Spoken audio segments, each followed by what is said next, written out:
위대한 자가 만들어지기까지 숨은 노력을 하는 사람들이 있습니다. 데이비드 히넌과 워렌 베니스가 쓴 위대한 2인자들이란 책에 보면 마이크로소프트의 빌 게이츠는 스티브 발머라는 2인자 겸 조력자가 있었고, 중국 혁명의 마오쩌둥은 저우언 라이라는 조력자가 있었기 때문에 성공할 수 있었습니다. 빌 클린턴에게는 엘버트 고어가 있었고, 셜록 홈즈에게는 닥터 왓슨이라는 조력자가 항상 따라다니죠. 믿음에도 2인자가 있습니다. 여호수아에게는 갈렙이 있었고, 바울에게는 브리스가 아굴라가 있었고, 베드로에게는 실라가 있었습니다.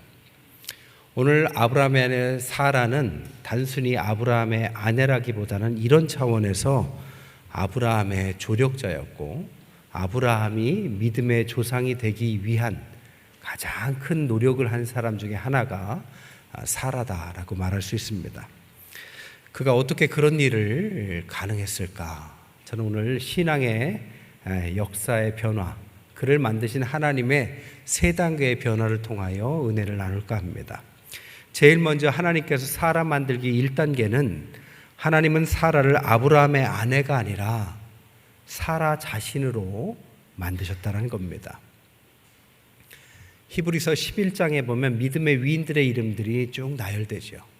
그곳에 아브라함만 나온 것이 아니라 사라도 독립적으로 믿음의 위인 속에 그 명단에 들어가 있습니다. 또한 이름의 변화를 표현할 때도 아브람이 아브라함으로 된 것처럼 사레도 사라라고 동일하게 이름의 변화를 주신 걸 보면 이 사라도 하나님께서 독립적으로 신앙의 위인으로 세웠다라는 것을 우리가 알 수 있습니다. 하지만 사라가 처음부터 신앙의 위인이었던 건 아니에요.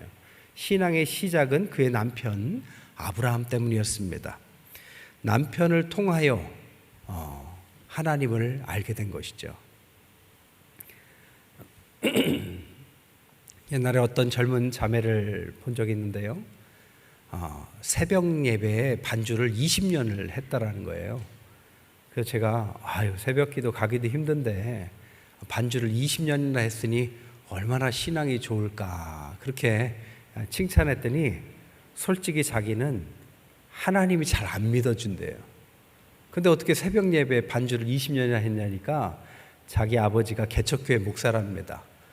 그래서 새벽에 반주가 필요해서 어린 딸한테 초등학교 때부터 반주를 시킨 거예요.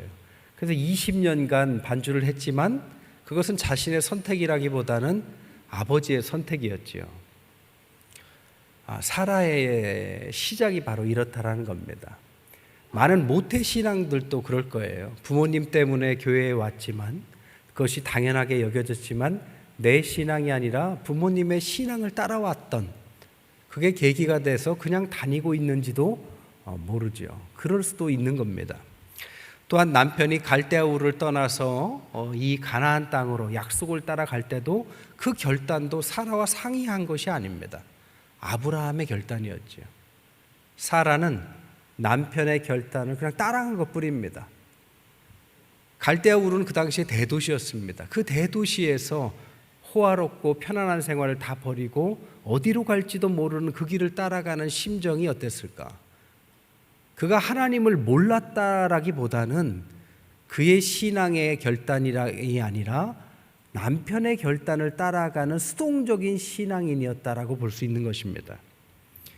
여러분, 신앙은 아는 것과 믿는 것이 다른 것입니다. 사라는 하나님을 분명히 알고 있었지만 하나님을 완전히 믿고 있었다라고 볼 수는 없죠.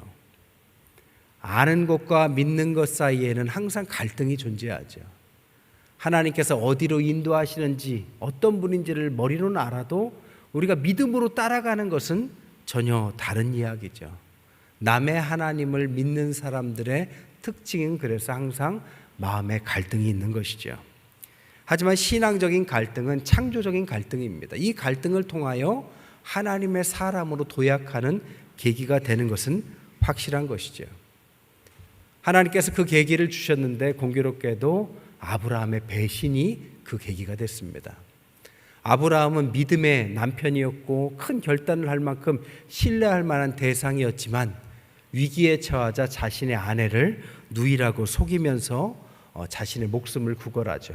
바로에게도 누이라고, 아비멜렉에게도 누이라고 두 번이나 그 믿음에 대단했던 그 아브라함이 연약한 인간의 모습을 보여주죠. 믿음을 따라 여기까지 왔습니다. 남편의 믿음이 대단해서 따라왔는데 와보니 남편의 믿음도 별거 아니었어요. 신앙의 대상이 남편이었는데 이제는 신앙의 대상을 남편으로 삼기에는 남편의 신앙이 너무나도 빈약해 보이는 것입니다. 여러분 어떻게 해야 될까요? 이 배신이 가져다 준 것은 내가 믿을 것은 남편이 아니구나. 누굴 믿어야 됩니까? 이때부터 하나님을 향한 신앙이 시작되는 것입니다. 믿음의 홀로서기가 시작된 것이죠. 우리의 진정한 신앙의 대상이 누구인지 이 배신이 결국엔 그에게 눈을 뜨게 해준 것입니다. 이때 하나님이 그의 이름을 바꿔주시죠. 사레가 사라로 바꿔주십니다. 아브람이 아브라함으로 바꿔준 것처럼 사라에게도 똑같이 하나님께서 이름을 바꿔주십니다. 이름을 바꿔줬다는 것은 약속을 주었다는 것이고 이 약속을 믿음의 대상이 하나님으로 바뀌자마자 그 약속을 주신 것입니다. 이제 바로 믿음의 길로 진입하기 시작한 것이죠. 아브라함의 이름의 뜻은 세상의 아버지입니다. 사라의 이름도 세상의 어머니이죠. 아브라함의 아내로서가 아니라 이제는 세상의 어머니로서의 약속을 받은 사라. 근데 이 약속의 이 어머니의 의미는 자녀를 전제한 것이죠. 그래서 하나님의 약속을 주시기를 이제 너에게 아들을 주겠다. 참으로 대단하고 고마운 이야기지만 이 새로운 약속이 사라에게는 쉽지 않은 약속이었습니다. 하지만 그 약속만큼은 중요한 약속이었죠. 야곱의 아내 레아도 남편의 사랑을 받으면서 결혼한 것이 아니었습니다. 그래서 항상 남편의 사랑을 갈구하죠. 그래서 처음에 아들을 낳으니까 남편의 사랑이 제발 좀 나에게 오길 바라서 이름을 봐라 내가 아들을 낳았다의 의미로 르우벤이라고 이름을 짓습니다. 남편의 사랑이 자기에게 오지 않죠. 그래서 둘째 아들을 낳고 나서 하나님 나의 좀 원통함을 좀 들어주십시오. 남편의 사랑을 좀 저에게 보내주십시오. 그래서 이름을 들으심이라는 의미의 시므온이라고 이름을 짓습니다. 근데 남편의 사랑이 오지 않아요. 결국 조금 시간을 갖다가 세 번째 아들을 낳습니다. 이제 이 세 번째 아들에는 이 남편이 나와 함께하기를 기원한다 의미의 연합한다는 의미의 레위라고 이름을 지어도 남편은 꿈쩍도 하지 않죠. 결국에는 레아도 사랑의 대상, 신앙의 대상을 바꿉니다. 남편의 사랑받기를 더 이상 구걸하지 않고 하나님께 나아가려고 해요. 그래서 네 번째 난 아들의 이름을 하나님만 찬양하겠다의 의미의 유다라고 이름을 짓습니다. 이때 비로소 이 유다를 통해서 메시아의 족보가 시작되는 것이죠. 하나님은 하나님을 바라볼 때 약속을 주십니다. 아브라함의 조력자였지만 그것도 하나의 약속이었고 그에게는 독립적으로 하나님께서 자식을 주시마 네 태에서 아들을 주겠다. 다음에 왔을 땐 아들을 낳을 것이다 라고 확실한 자녀로서의 어머니로서의 세상의 어머니의 첫발을 딛는 약속을 주십니다. 문제는 뭘까요? 사라의 나이가 너무 많았다라는 것입니다. 11절에 보니까 사라는 나이가 많아 늙었고 여성의 생리가 끊어졌다. 그 당시에 아브라함의 나이가 99세, 사라의 나이가 89세였습니다. 상식적으로 아무리 생각해봐도 89세에 아이를 낳는 것은 불가능한 일이죠. 하지만 하나님은 굳이 약속을 자식을 주시겠다. 다음에 아들을 볼 것이다 라고 말씀하셨다는 겁니다. 불가능한 현실과 하나님의 약속 사이에 갈등과 괴리가 있는 것이죠. 그때 아무리 생각해봐도 이게 믿어지지 않아서 오늘 본문에 어떻게 합니까? 그 계시를 받을 때 뒤에서 숨어서 웃습니다. 이 웃음은 어떤 의미의 웃음이었을까? 여러분, 사라가 어떻게 웃었을까요? 풋! 이렇게 웃었겠죠. 내가 아이를 낳는다고? 내 이 나이에? 이것은 비웃음입니다. 하나님을 비웃는 것이라기보다는 자기 자신을 비웃는 거죠. 자기 비하의 웃음, 비웃음이신 겁니다. 그래서 자기 자신을 나는 아이가 낳을 수 없는 사람인데 하나님은 아이를 낳게 한다고 하고 풋 하고 웃고 있는 거죠. 그랬더니 하나님께서 그 이야기를 듣고 너 웃었냐? 라고 물으시죠. 하나님 참 짓궂으세요. 그랬더니 또 솔직하지 못하게 저 안 웃었는데요? 아니 너 분명히 웃었어. 이런 실랑이가 이어집니다. 신앙의 1단계는 오늘 14절에 여호와께서 능하지 못한 일이 있겠느냐라는 약속이 있지만 사라는 나이가 많아 늙어서 여성의 생리가 끊어져서 더 이상 현실적으로 아이를 낳을 수 없다는 현실과 약속 사이, 알지만 믿어지지 않는 데까지 이어진 것이 사라의 신앙의 1단계였습니다. 그리고 2단계로 넘어가요. 사라의 하나님의 사라 만들기 2단계는 고난이 오고 그것을 통한 응답으로 이어집니다. 남편은 사라를 사랑했어요. 사라도 남편을 사랑했습니다. 그래서 아이를 낳겠다는 하나님의 약속을 자신의 방식으로 해석해서 젊은 여인을 들여서 아이를 낳게 한 것이 하갈과 이스마엘이었지요. 근데 아이를 낳게 했더니 그 하갈이 기고만장해져서 자신을 무시하는 것입니다. 그래서 남편이 그것을 방조하는 거예요. 얼마나 화가 났을까요? 여러분, 인간이 가장 참기 힘들 때가 언제인지 아십니까? 자신이 가치 없다고 생각이 들 때입니다. 지금 화를 내는 이유는 하갈과 아브라함 때문이지만 사실은 자신한테 화가 나는 거죠. 나는 아이를 낳을 수 없어서 남편에게 좋은 마음 가지고 여자를 들여줬더니 나를 무시해? 아이 낳지 못하는 자기 자신의 비관과 비하가 더 화가 나고 그것이 크게 다가오고 그래서 도저히 참을 수 없을 정도가 되어 분노가 폭발한 것이죠. 사라의 인생에 가장 큰 고비가 온 것입니다. 근데요, 사람이 큰 문제가 닥치면 이런 과정을 통해서 그 고난을 받아들인다고 합니다. 첫 번째로는 부정이죠. 큰 병에 걸렸거나 사업에 큰 실패를 맞으면 제일 처음에 오는 것이 아닐 거야, 사실이 아닐 거야. 두 번째 단계는 원망입니다. 왜 수많은 사람 중에 하필 나야? 하나님도 무심하시지 왜 하필 납니까? 세 번째 단계는 거래를 한다고 그래요. 하나님, 저를 낫게 해주시거나 저를 이 문제에서 끄집어내 주시면 제가 크게 하나님 앞에 헌금하거나 크게 한턱 쏘겠습니다 라고 거래를 시작합니다. 하지만 하나님은 침묵하시죠. 그래서 마지막 단계가 뭐냐? 그것을 수용하는 것입니다. 그 문제까지도 나라는 존재로서 받아들이는 것입니다. 근데 이것은 그 전에 있었던 자기 비관이 아닙니다. 자기를 비하시키는 것이 아니라 그 문제까지 끌어안아서 나라는 존재를 그냥 받아들이는 말 그대로 수용인 것입니다. 이때는 그 문제 때문에 내가 아무것도 할 수 없고 내가 아무것도 아닌 존재라는 것을 인정하는 자기 비하가 아니라 자기 부정의 단계인 것이죠. 아들을 낳을 거라는 믿음은 여전히 없지만 하나님이 나를 사랑하신다라는 그 믿음은 있는 것입니다. 그래서 히브리서 11장 11절에 약속하신 이가 미쁘신 줄을 내가 알았다.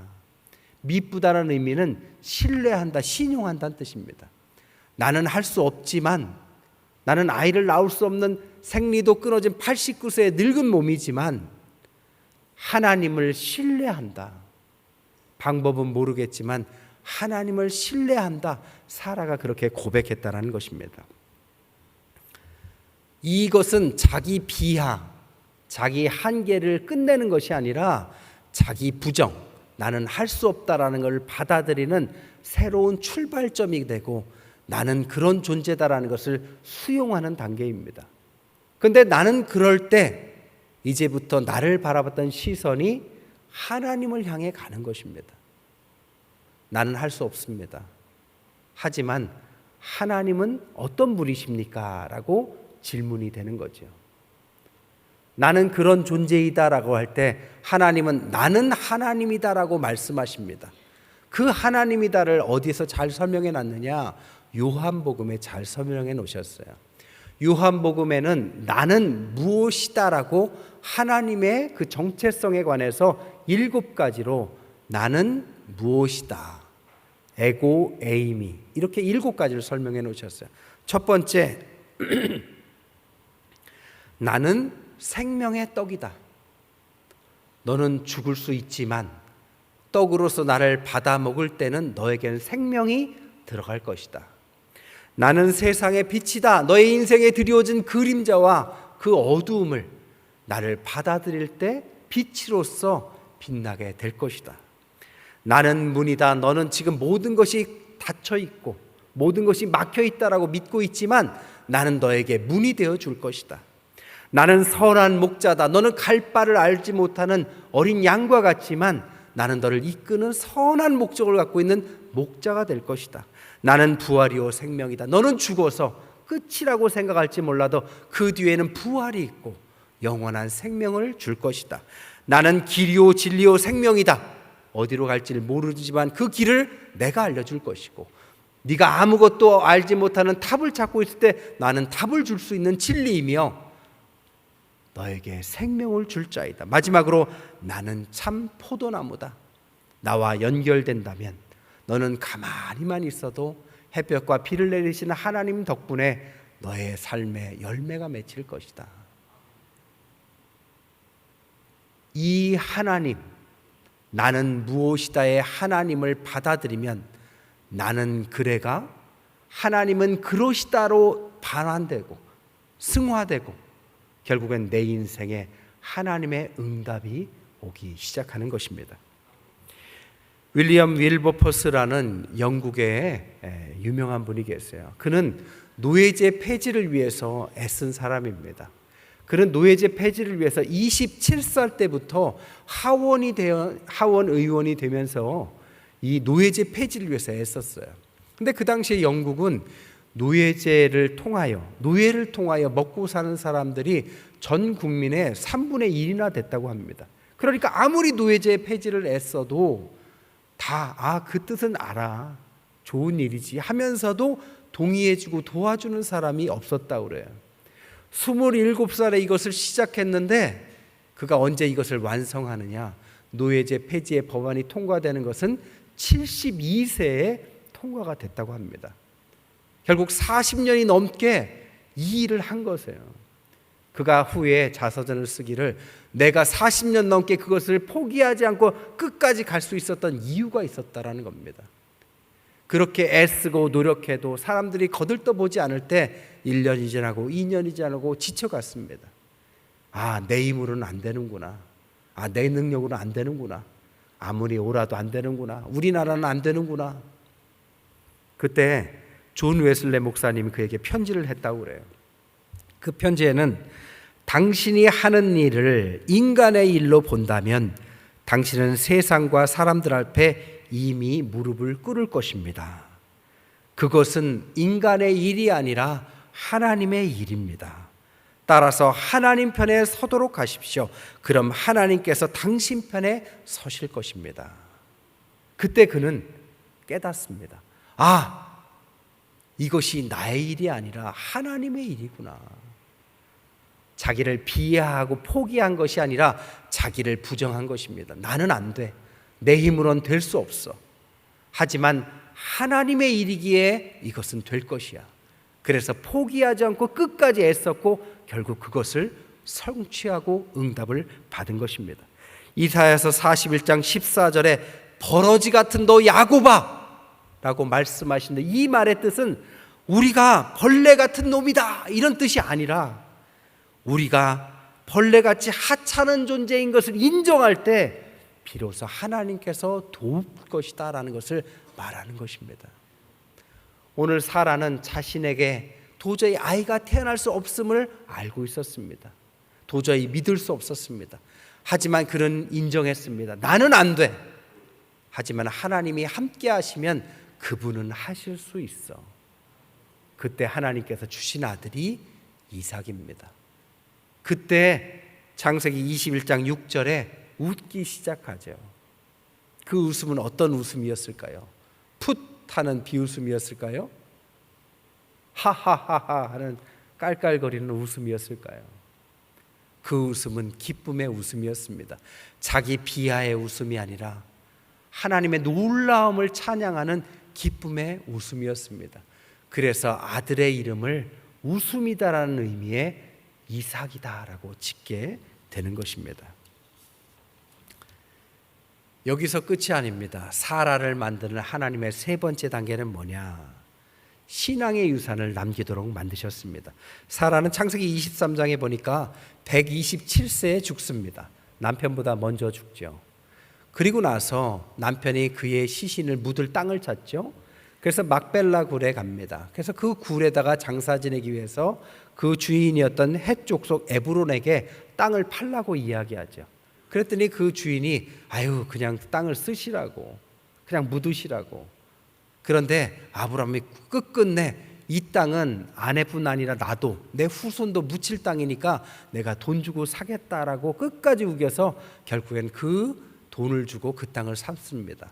그 땅이 어디냐? 막벨라 굴이 소속된 데가 우리가 흔히 말하는 가나안 땅인 것입니다. 결국 아브라함에게 하나님이 약속의 땅을 주신 것은 아브라함에게 주신 것이지만 그 주신 것을 완성시킨 것은 바로 사라의 죽음이었던 것입니다. 사라가 죽어서까지 하나님의 약속을 성취시키고 남편의 그 약속을 결국 성취시키는 조력자의 역할을 성취한 것이 그의 마지막 신앙의 약속을 성취한 것입니다. 말씀을 정리하겠습니다. 하나님은 사라를 그 인생 자체로 부르셨습니다.